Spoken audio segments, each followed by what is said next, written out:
Hi guys, Colister here with part 3 of the Cortex Strikes Back playthrough. Continuing on from before, after struggling desperately to get the box's gem in Cold Hard Crash, now I gotta go back there and get the gem from the route. I have seen technical players use cleverly placed sliding and jumping to get that gem and still get the box's gem in the same entry. Except I'm not a real technical player that plays games by using glitches, so, you know.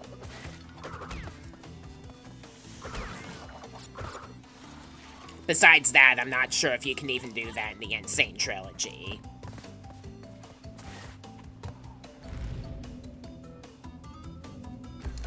Like I said, I absolutely hate Cold Hard Crash. Worst level in the Sane Trilogy.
I kinda need the Aku invincibility.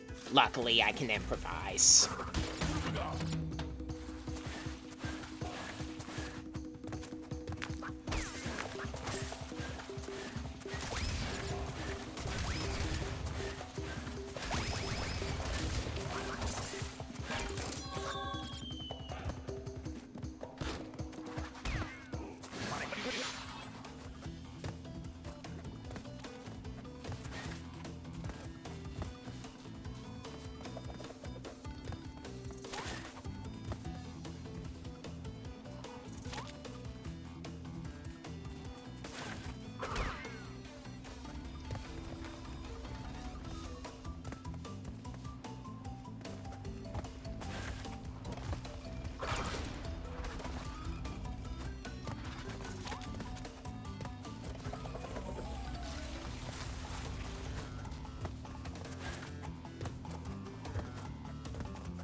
That level is a good example of hell frozen over.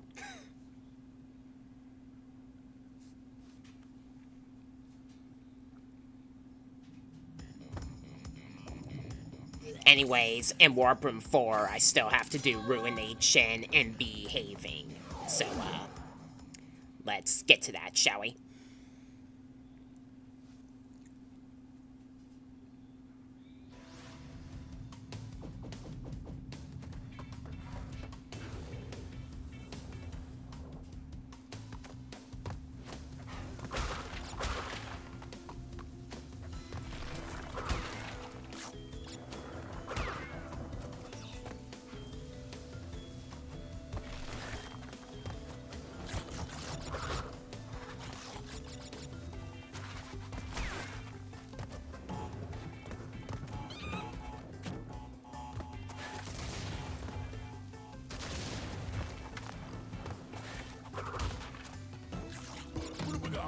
There's an Aku at the top of that bouncy steel. And then these turn the nitros, so, heads up there. Cutting out some slop where I had to mess up here. The green gem is necessary to get the bonus gem here. Again, wait for the logs to come and spin them out of the way, instead of trying to dodge them.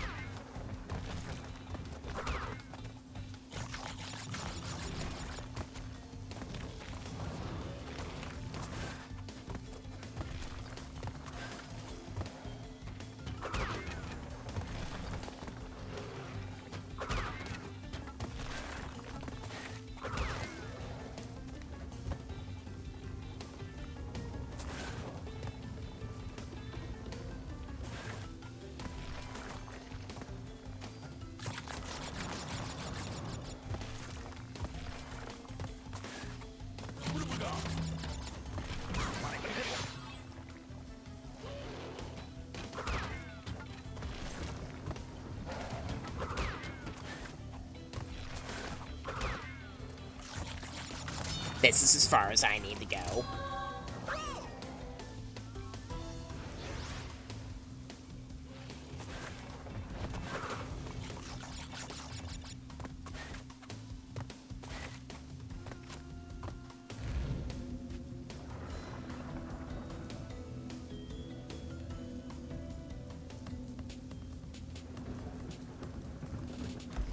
This bonus route has more boxes than any other in this game.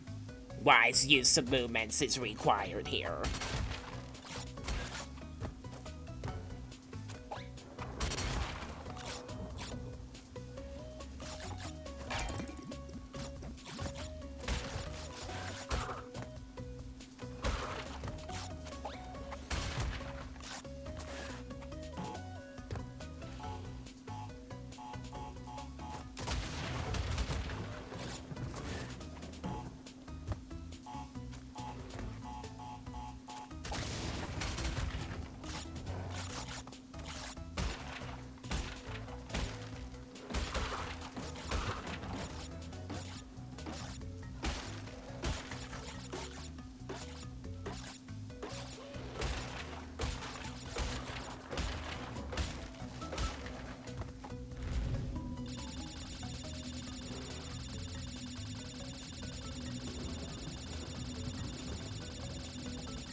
You have to be extra careful around the dropping platforms and the flamethrowers, because the platforms might not regenerate after you jump across them.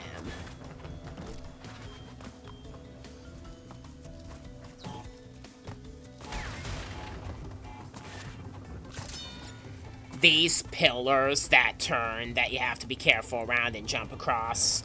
In one playthrough of the game that I did, like one of my earliest playthroughs, those turned invisible once. That only ever happened to me once, though.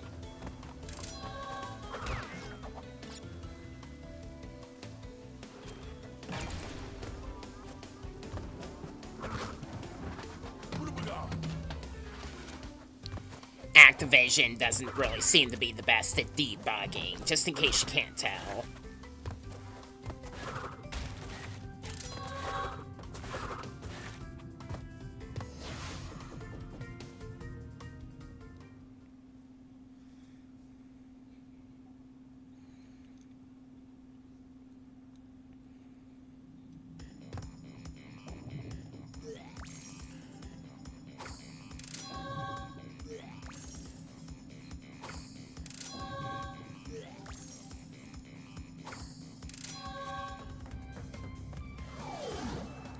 Behaving is where you get the purple gem.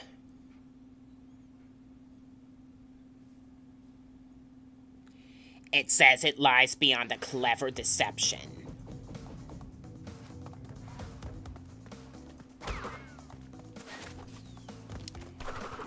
Burrowing protects you from the plants and their grenades, as well as bees. However, it does not protect you from the lumberjack assistance or nitro detonations. They have cleverly placed spots where you can burrow, then you immediately get ambushed by a lumberjack assistant. The beehives are also more potent than those in Diggin' It and will send out like 5 bees in succession. With a well-aimed spin and slide, you can take out all 5 of them at once, and you may get an extra life if you do so.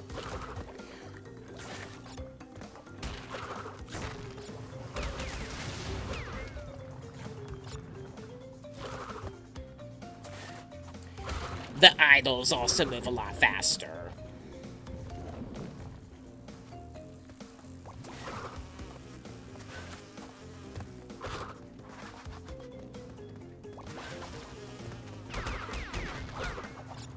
How you like that, assistant? Haha.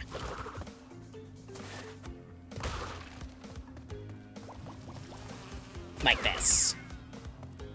I didn't get the extra life, oddly enough.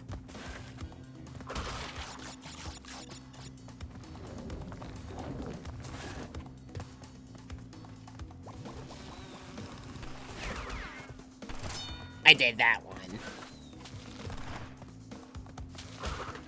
Alright, I'm gonna run backwards from the checkpoint box.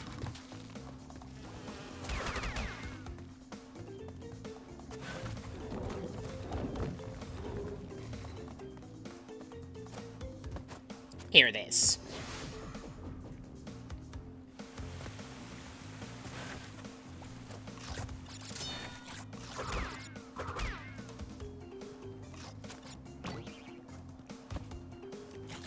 There is no need to go the unnecessary lengthy part of the route where I have to jump across platforms and dodge assistance bullets.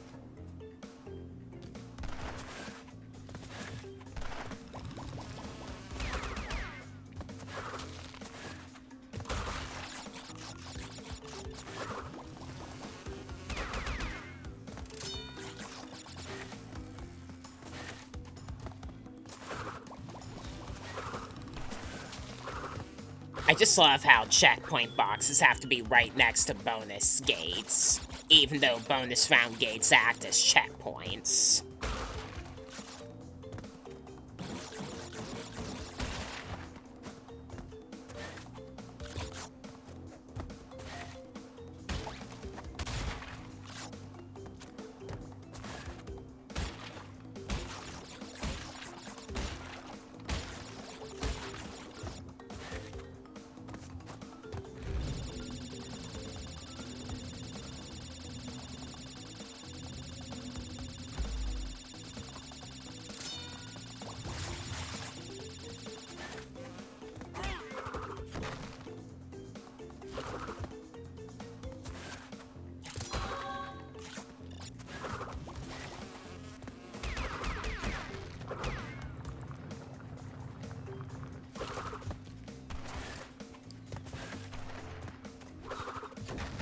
An unfortunate accident up ahead with the nitro switch box.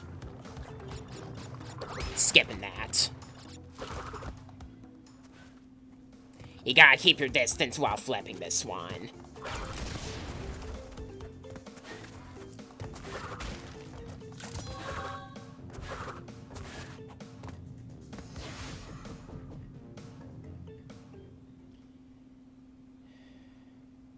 Right then. Moving on.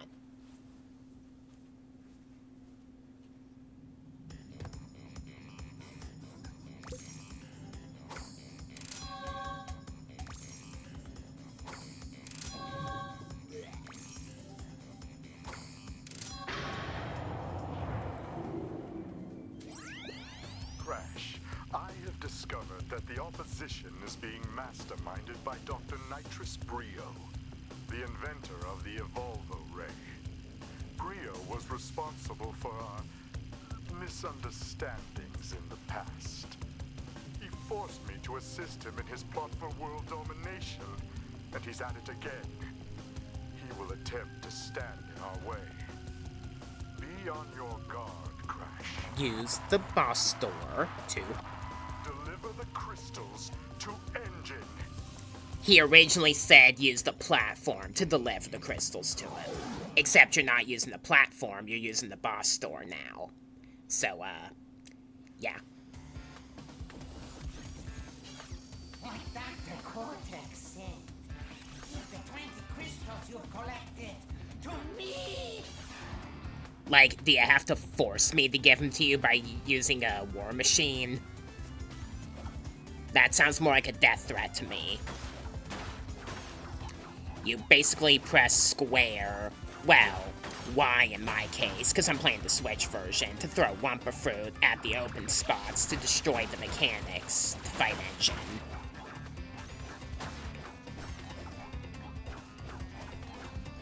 In some places, it's impossible to land a hit on him, like if he goes into far corners. And you can obviously attack him while he's attacking if you're coordinated enough.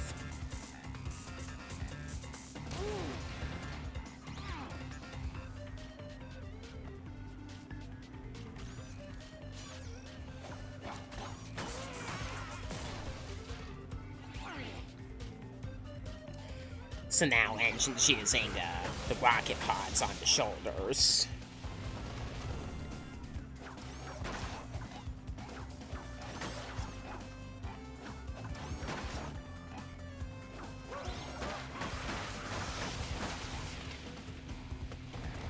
The missile attack gets a little trickier if you destroy one of them, where he'll shoot a missile straight across the platforms, and you have to jump over it. That's harder than dodging reticles specifically placed on the ground.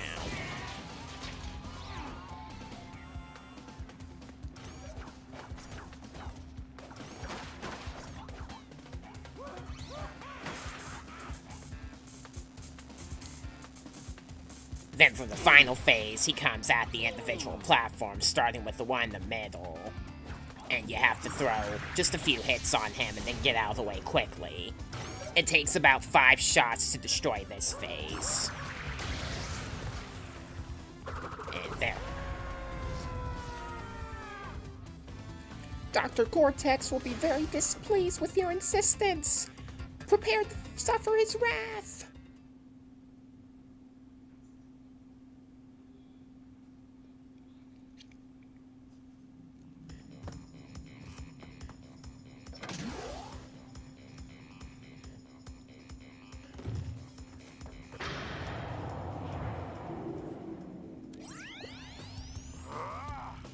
What is your problem, Bandicoot?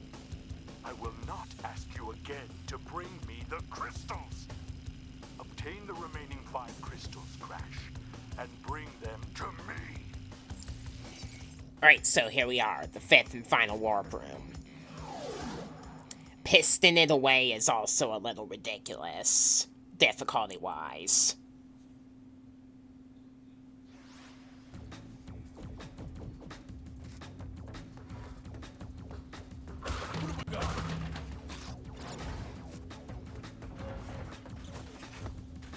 You have to slide to destroy these enemies. Spinning them will damage you because of the heated edges.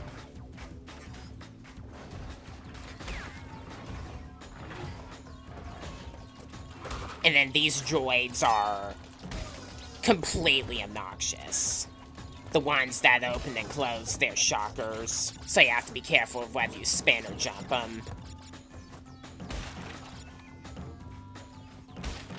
I also have to question if Cortex is seeking the power crystals and has somebody else, Crash in this case, try to get them for him. How come some of the crystals are specifically in his labs?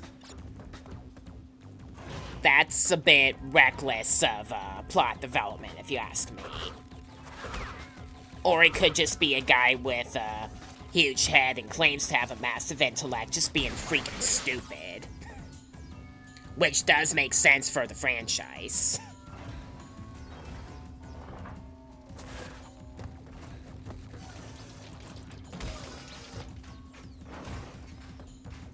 See, he specifically had his face right there on that silo. And his logos everywhere. So...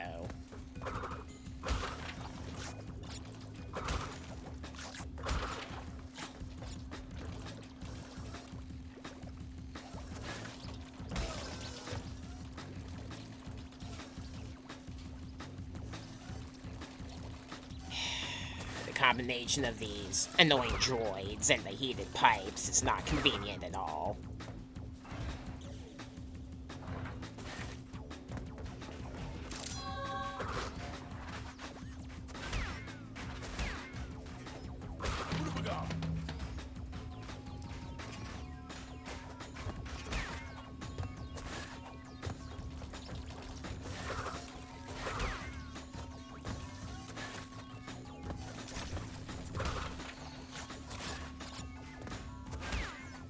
The triangle switches you see, I have to cut out a fail in the bonus round.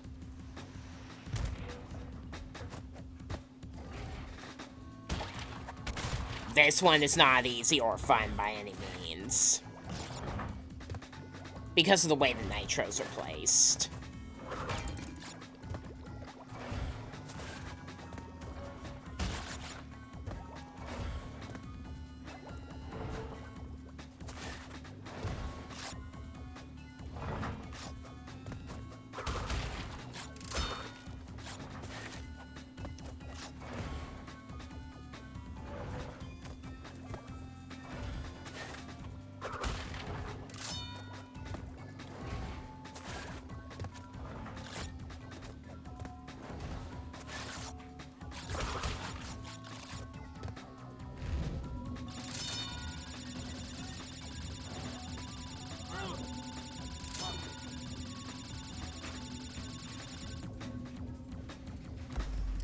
I was saying earlier, the triangle switches you see activate a blaster that will shoot a bullet that will shrink, crash, and cost you a stock.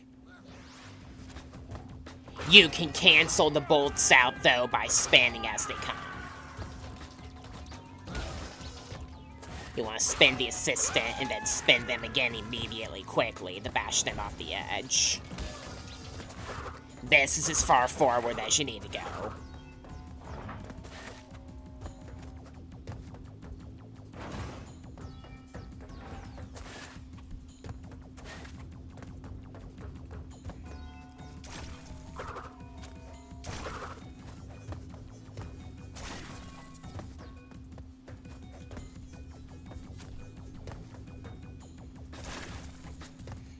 The legitimate way to get back up to the death route is to bounce on that droid.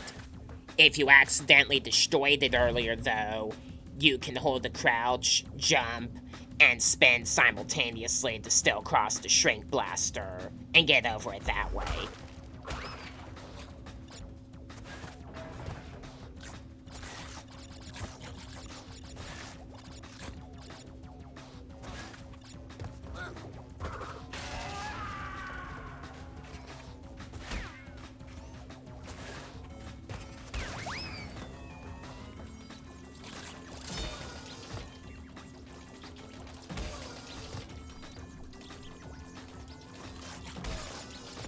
And then these parts where you have to cross the droids by bouncing across them over the pit is also garbage.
Now we move on to Rocket, which is an abnormal level design for the series, because you're flying on a jetpack the entire round. You have the option to invert your up and down controls in the options menu via pause if you're used to having your character fly down by using up and up by using down, like Spyro does in Reignited Trilogy. However, I'm playing with the default configuration just because. I'm ambidextrous where up and down flight aiming is concerned. I can do either one fine. So, it's just all a matter of remembering which game I'm playing to remember which is up and which is down. Just touching these will start the countdown. You gotta watch out for laser grids and heated pipes.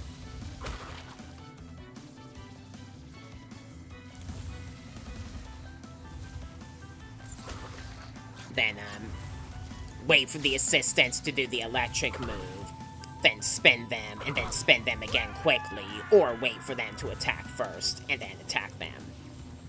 The electrical wires is also kind of tricky.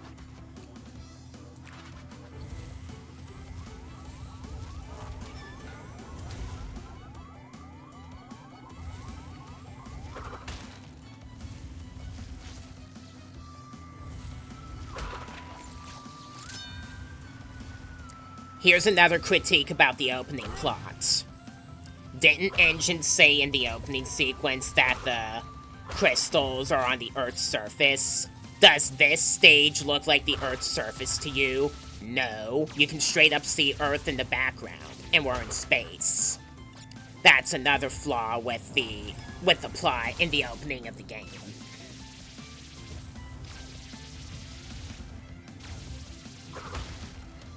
I'm just saying, Dr. Cortex, you're definitely far from being the smartest evil genius.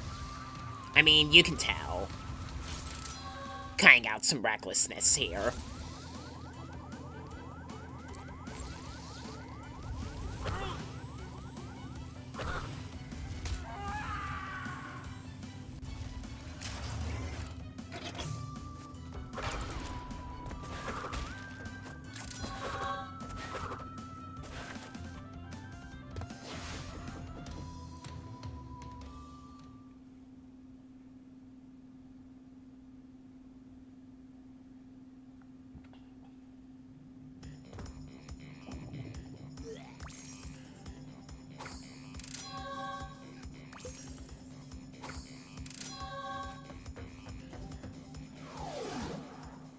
Night Fights is another level just like Totally Fly, which was in a previous episode of this playthrough.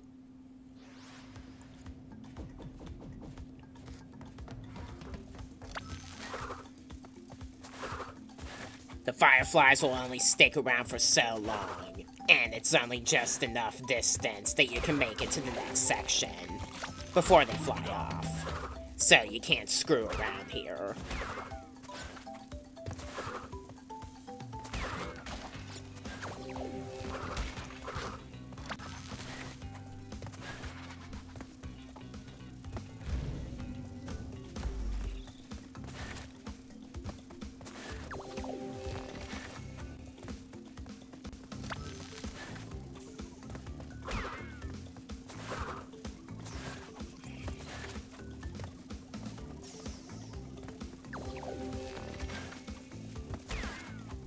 Gonna lose a stock on purpose after getting the gem.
Another accident here.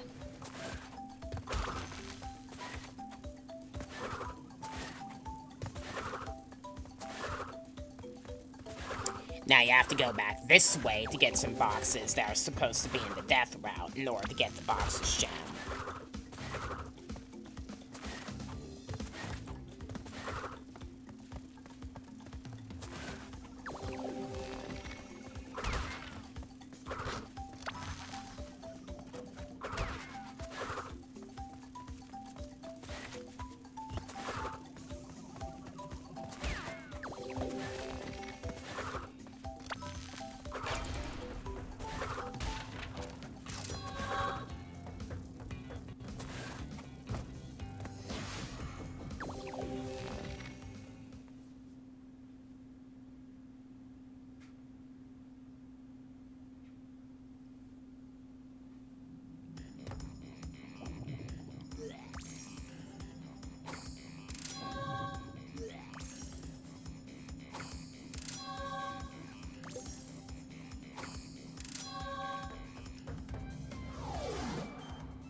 The other level in the game where we do jetpacking.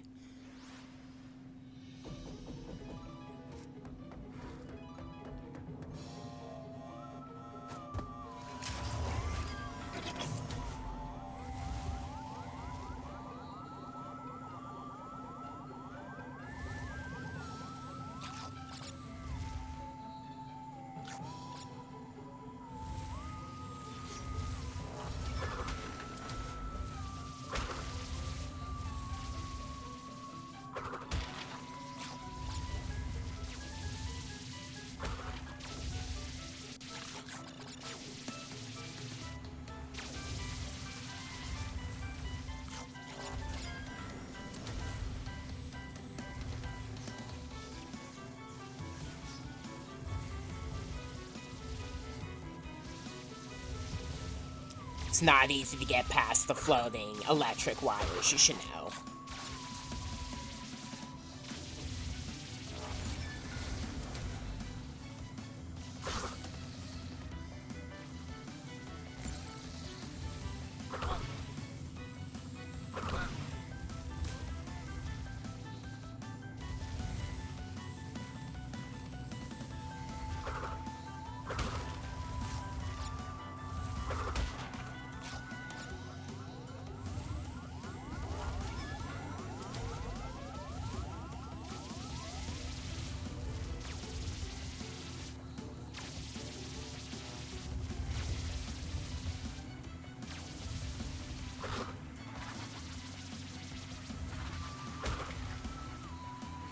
You do get an Aku in this one.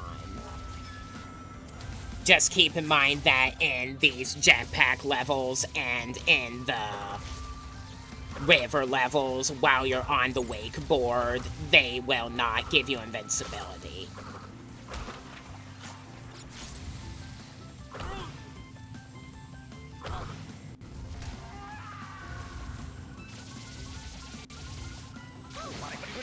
Reckless passage through the laser grid.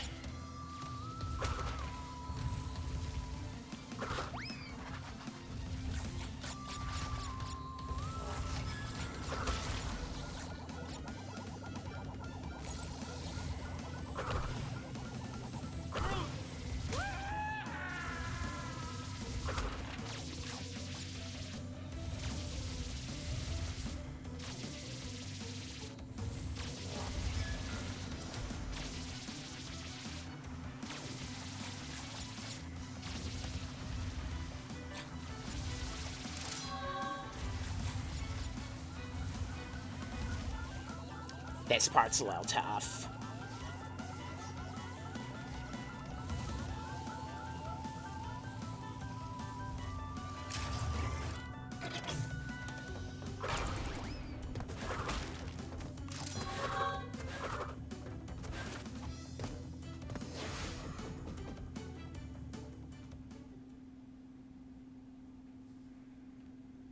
So, we got one more crystal and a couple more gems to go.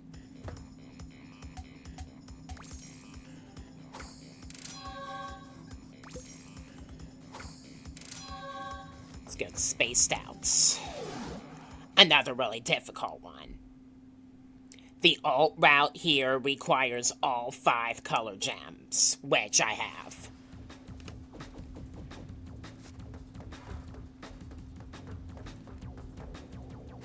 You have to be careful while jumping onto the heated discs, because the edges will hurt you.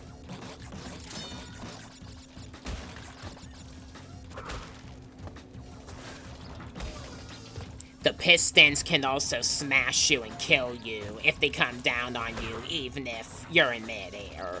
So be careful around those ones.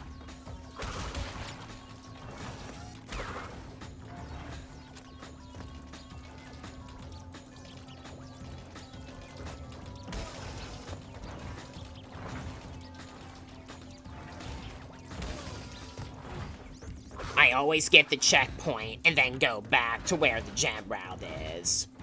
Not only because the checkpoint is after the route, because it also, for me at least, seems to make the rhythmic pacing of the smashing pistons a little bit easier for me for some reason.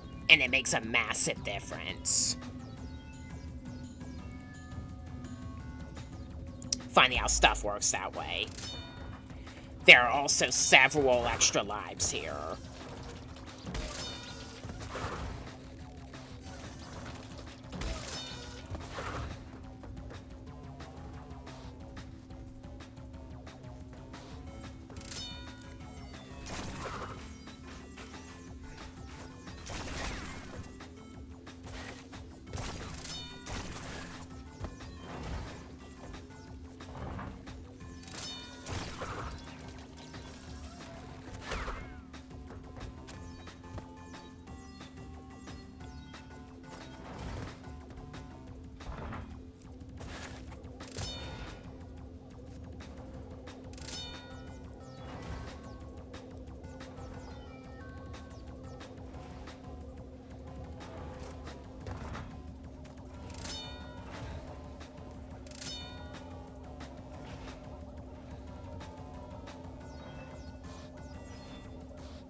Spaced out is still not quite as bad to deal with as Piston It Away. Alright then.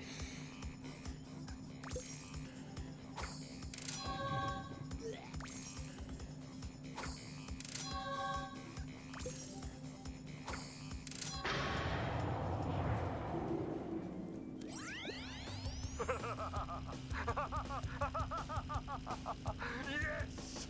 My plan is nearly complete, and I have you, Crash Bandicoot, to thank for it.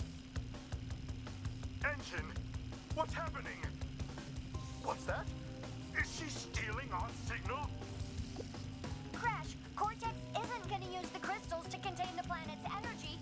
He's gonna harness the force and use it to power the super Cortex Vortex he's built on his space station. One blast and the ray will cover the entire world, turning everyone into Cortex's mindless slaves. Crash, don't let him have those crystals! Engine, you fool! She's telling him everything! Yes, we're back now. Pardon the, interruption. Crash, bring me crystals! I got your crystals right here, pal. Cheers.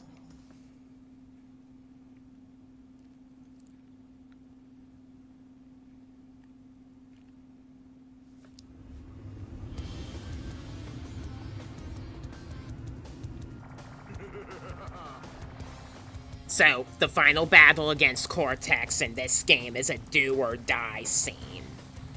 You have to catch up with him quickly, trying your hardest to avoid the asteroids and space mines, and spin him as soon as you get close enough. If he makes it to the end of the course, you lose a life. Memorization is key. I also tried to stay towards the top of the tunnel while he goes underneath them, while avoiding the mines and asteroids. And contact with them just slows you down.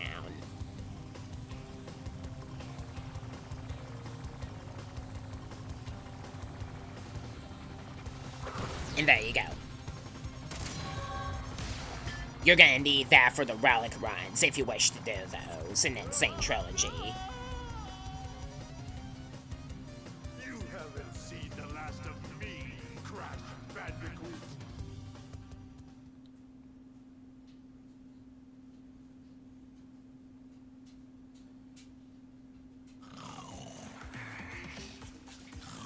Crash, what do you suppose happened to Cortex?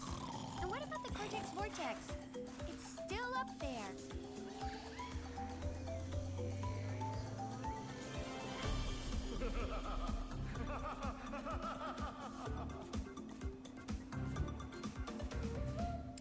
It's not gonna still be up there for long, though, 'cause I got all the gems as well. Alright, so, I'm just gonna go ahead and let the credits roll. If you want to skip the credits, feel free to do so via the chapters in this video. Otherwise, here's the staff credits and enjoy the music. After that will come the game's true epilogue.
after you return to the warp room at any point in the game with the final of the gems, you get this intermission from Brio.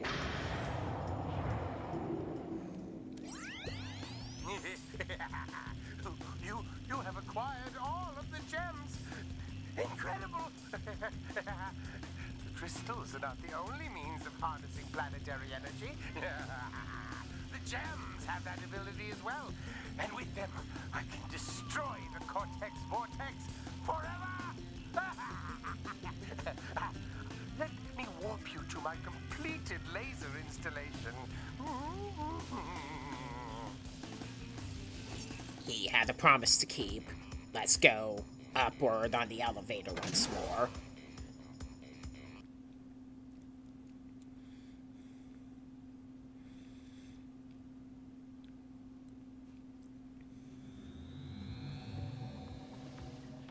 We are ready, Crash. Would you like to do the honors?